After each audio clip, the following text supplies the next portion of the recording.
Last of Us kind of blew my expectations out of the water. The video game is my favorite story video game of all time. I had to really hold my expectations down. They destroyed them. Like, that was an awesome hour and a half of television. I genuinely think this is one of the best pilots I've ever watched. Absolute perfect casting. He sounded like him. He acted like him. You knew it from the first sentence he said when he walked into the room. We looked right at each other, we're like, oh, okay, they nailed that. Which is so cool because, like, you do want to honor the video game because there's a bunch of people who worked on the video game, who wrote for the video game that don't really get respect and love, like the artists who made the characters themselves. You can tell because people who have played the game, like me and everyone else, are like, this is good. This is going in the right direction. I can't believe there's 9 episodes of this. Are they all an hour and a half? I hope so. I've watched multiple people like play the video game, whether it was a friend or a girl I was dating, and I'm like, I'm just gonna get a bag of popcorn, play your video game. Anyone who doesn't have HBO, man, get it.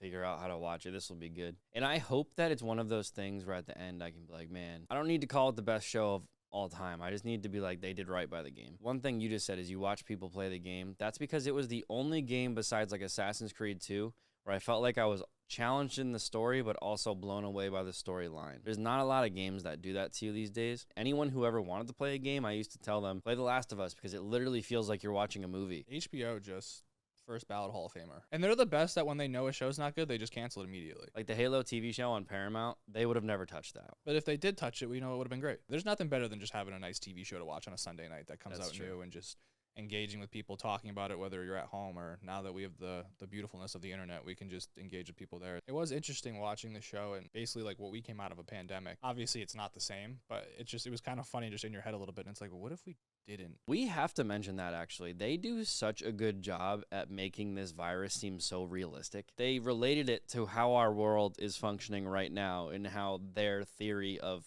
freaking zombies could become true. Just having the rain and like the little like thunder going and you just kind of see the background like while they're ending the first episode, I was like, Yeah. oh yeah, here we go. The visuals on it were crazy too because that has to be really hard to do. Like to have just a skyscraper like halfway up. I don't know. It seems difficult. Skyscraper is a sick name, by the way. It's literally you're scraping the sky with the top of your building. Whoa. I never thought about that. Yeah, right. Yeah.